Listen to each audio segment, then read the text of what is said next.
मुख्यमंत्री कार्यालय में सस्पेंशन तक होनी चाहिए, अभी उमेश सहगल साहब ने बोला, जो कि एक अनुभवी ब्यूरोक्रेट है। आप अपनी बात को रखिए। और जिस तरह से बीजेपी कह रही है, और बीजेपी का साफ तौर पर कहना है कि आप लोग टोपी ट्रांसफर कर रहे हैं, आप लोग नहीं संभाल पा रहे। मोहल्ला क्लिनिक जो आप कहते थे जमीन पर है, वो इस समय मोहल्ला क्लिनिक कहां पर है, वहां पे कितने टेस्ट हो रहे हैं, वहां पे कितने बेड क्रिएट हुए हैं, ये सब सवाल पूछे जा रहे हैं आपसे। बोलिए राघव जी।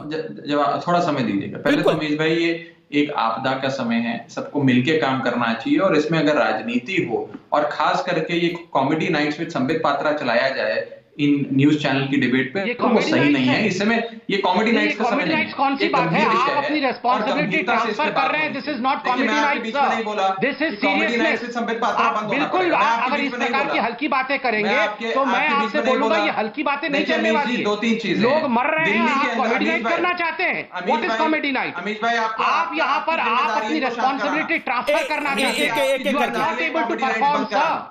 ठीक है, संबित आप कॉमेडी कर रहे हैं। देखिए, कॉमेडी ऑफ एरर्स हो रहा है दिल्ली में। आप इनके पास चले जाइए, इसके बाद पहले हमारा जवाब देंगे। ठीक है, आप बंद करिए इस प्रकार की बातें करना। संबित देखिए, मेरा निवेदन है, मेरे 2 मेहमान और हैं कि आप कॉमेडी नाइट्स कह रहे हैं।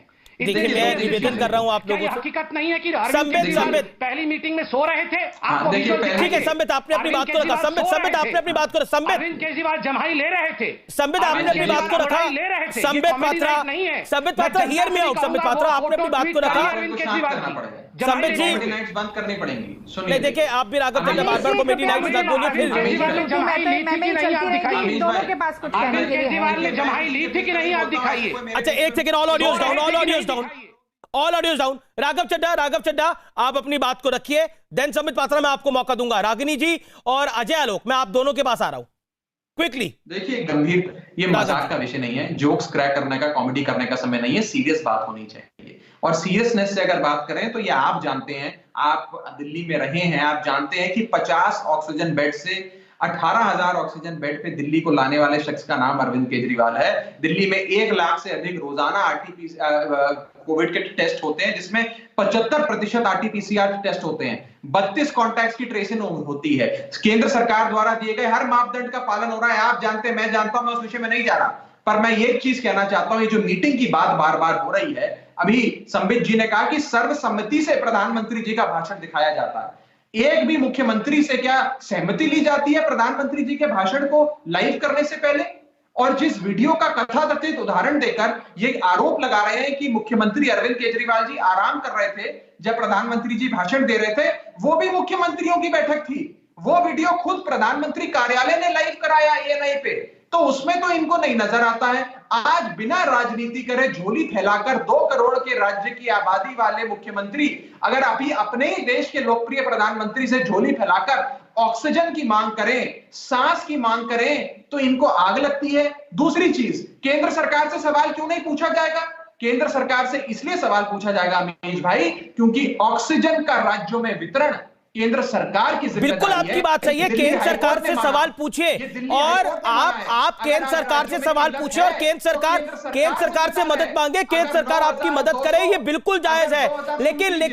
लेकिन सियासत कर रहा है इसके ऊपर। देखिए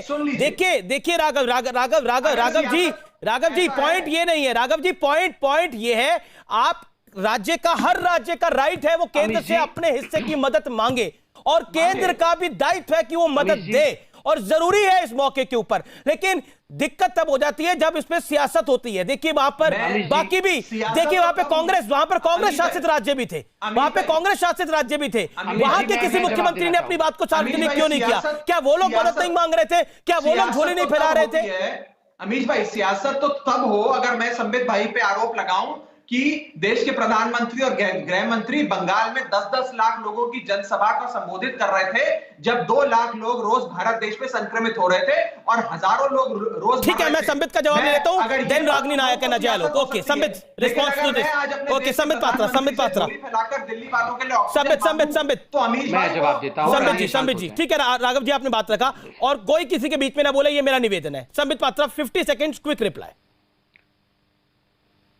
अमीश जी, अभी आम आदमी पार्टी के प्रवक्ता ने कहा कि ऑक्सीजन सप्लाई करना तो केवल केंद्र का काम है, इनके हाथ में तो ऑक्सीजन का काम ही नहीं है। साथ ही साथ उन्होंने उसी श्वास में कहा कि अरविंद केजरीवाल उस शख्स का नाम है जिसने एक बेड से 18,000 ऑक्सीजन बेड दिल्ली में बना दिया। कैसे बना दिया? ऑक्सीजन कहां से ले आए आप बताइए? मतलब मोदी जी ने ही ऑक्सीजन दिया ना, केंद्र ने ही ऑक्सीजन दिया जो 18,000। मतलब आप टीवी में एडवर्टाइजमेंट करके कहें कि अरविंद केजरीवाल ने 18,000 ऑक्सीजन बेड बना दिया, जब बना दे तो उसकी क्रेडिट आप ले ले, और बाकी बाद में कहे कि ऑक्सीजन हमारे पास नहीं है, ये तो मोदी जी देंगे तभी हम बना पाएंगे। ये मीठा मीठा गपगप और कड़वा कड़वा थू थू कैसे हो जाएगा? नंबर एक। नंबर दो, इन्होंने कहा कि ऑक्सीजन सप्लाई करना बिल्कुल ठीक बात है, हमारा काम है, इनका अधिकार है। हमने 480 मेट्रिक टन इनका कोटा बढ़ाया है, जिसके कारण अरविंद केजरीवाल जी ने कल धन्यवाद दिया। मैं न्यूज 18 इतना बड़ा चैनल है, मैं आपसे रिक्वेस्ट करता हूं अगर इस शो के बीच में आप इस छोटी सी मेरी रिक्वेस्ट को मान सके, आज से 6 दिन पहले के अरविंद केजरीवाल जी के प्रेस कॉन्फ्रेंस को निकालिए, जिसमें कि जब पत्रकारों ने उनसे पूछा तो अरविंद केजरीवाल जी बाकायदा कह रहे हैं कि कोई ऑक्सीजन की कमी नहीं है और किसी प्रकार का कोई बेड की कमी नहीं है, रेमडेसिविर की कमी नहीं है, सब कुछ पर्याप्त मात्रा में दिल्ली के पास है। 6 दिन पहले सब कुछ ठीक था, उसके 2 दिन बाद उन्होंने ट्वीट कर दिया कि 3 घंटे का ही ऑक्सीजन शेष है, उसके बाद खेल समाप्त हो जाने वाला है, सब कुछ खत्म हो जाएगा। बताइए, एक मुख्यमंत्री जो एंटीसिपेट भी नहीं कर सकते हैं कि अपने राज्य की परिस्थिति 2 दिन के अंदर क्या होने वाली है, केवल और केवल सुबह से शाम तक 700 करोड़ रुपए खर्च करके एडवर्टाइजमेंट में व्यस्त है। जो मीटिंग में किया है प्रधानमंत्री के, वो केवल उनके प्रचार के भूख को दर्शाता है, वो केवल और केवल अपने प्रचार के लिए। और देखिए, किसी बाकी मुख्यमंत्री किसी ने किया इस प्रकार का काम? किसी ने नहीं। जबकि ऐसा नहीं है कि बाकी मुख्यमंत्री अपने राज्यों के लिए दायित्ववान नहीं है, सबका अपने अपने राज्यों के लिए दायित्व है और सब निर्वहन कर रहे हैं। मैं राघव आपको मौका दूंगा, मुझे रागिनी नायक को लाने दीजिए। मुझे पता है आप बोलना चाह रहे हैं, हाथ भी खड़ा कर रहे हैं, लेकिन मुझे रागिनी नायक को लाने दीजिए। रागिनी मैं आपके पास आता हूं। देखिए रागिनी, हम सबको पता है परिस्थिति क्या है, एक महामारी है, एक महासंकट है। ऐसा नहीं है ये संकट दिल्ली में है तो महाराष्ट्र में नहीं है, ये महाराष्ट्र में भी उतना ही विकराल है जितना दिल्ली में विकराल है, ये छत्तीसगढ़ में उतना विकराल है जितना ये गुजरात में विकराल है। लेकिन उसके बीच में politics of this level, what is your view Ragini ji? Amir ji, सबसे बड़ा दुर्भाग्य यह है कि आज आपके चैनल पर जिस तरीके की तू मैं और एक की लकीर मिटा के अपनी लकीर को ऊंचा करने की होड़ दिखाई दी, वही कुछ हुआ पीएम सीएम की मीटिंग के बाद, जिससे देश की जनता को बहुत ज्यादा अपेक्षा थी। देश की जनता चाहती थी कि इस आपदा में कोई निराकरण निकल कर आए, कोई समाधान निकल कर आए। लेकिन समाधान तो छोड़िए, सुझाव तो छोड़िए, केवल सियासत ही सियासत निकल कर आई। आपने देश की परिस्थिति की बात की तो मुझे कहना पड़ेगा कि चिरागों के बदले चिता जल रही है। नया है जमाना, नई रोशनी है। तो देखिए, जो न्यू इंडिया बनाया गया है मोदी जी के राज में, उसमें विश्व गुरु हम बन गए हैं कोरोना में। और इसीलिए शायद क्योंकि ऑक्सीजन की बहुत कमी है, दवाइयों की, वैक्सीन की कमी है, लॉकडाउन पे कोई स्ट्रैटेजी नहीं है, जो कि सुप्रीम कोर्ट ने अभी 1-2 दिन पहले ही कहा और एक राष्ट्रीय पॉलिसी बनाने के लिए मोदी जी को बोला है। तो असल में हम चाहते थे, देश की जनता चाहती थी कि मोदी जी इस विषय पर कुछ बोलें और ये बताएं, और वो बात सार्वजनिक भी की जाए कि क्या हो रहा है ऑक्सीजन, वैक्सीन, दवाई और लॉकडाउन के संबंध में। क्या एक राष्ट्रीय नीति की तरफ हम बढ़ रहे हैं? वही अब मैं कुछ केजरीवाल जी के प्रवक्ता से भी मैं सवाल पूछना चाहती हूं। आप देखिए, कांग्रेस पार्टी ने लिखित रूप में कई बार ये मांग की है कि दिल्ली के मुख्यमंत्री और एलजी के बीच में जो मीटिंग होती है दिल्ली के कुप्रबंधन और कुप्रशासन को लेकर, वो सार्वजनिक की जाए। लेकिन आज तक वो कोई मीटिंग सार्वजनिक नहीं हुई। क्या ऑक्सीजन का हाल है? एक आरटीआई हुई थी, दिल्ली एनएसयूआई के अध्यक्ष अक्षय लाकड़ा ने की थी, जिसमें यह बताया गया कि 2015 से लेकर 2019 तक 40,000 अस्पताल में नए बेड लगाने का इन्होंने वादा किया था। ये केवल 394 बेड लगा पाए।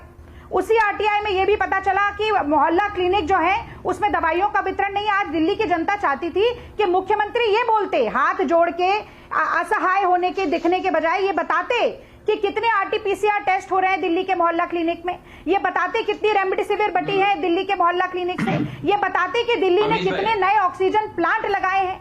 लेकिन ये कुछ बताया नहीं गया। और मुझे बड़ा दुख है अमीश जी कि हुआ क्या, एक है प्रचार मंत्री, जो एक मुख्यमंत्री ऐसे हैं जो कि 556 करोड़ रुपया प्रचार में खर्चते हैं 1 साल में, और एक है आत्ममुग्ध प्रधानमंत्री, और दोनों केवल इस बात में लगे थे कि कौन किसको अपने से 19 साबित कर दे।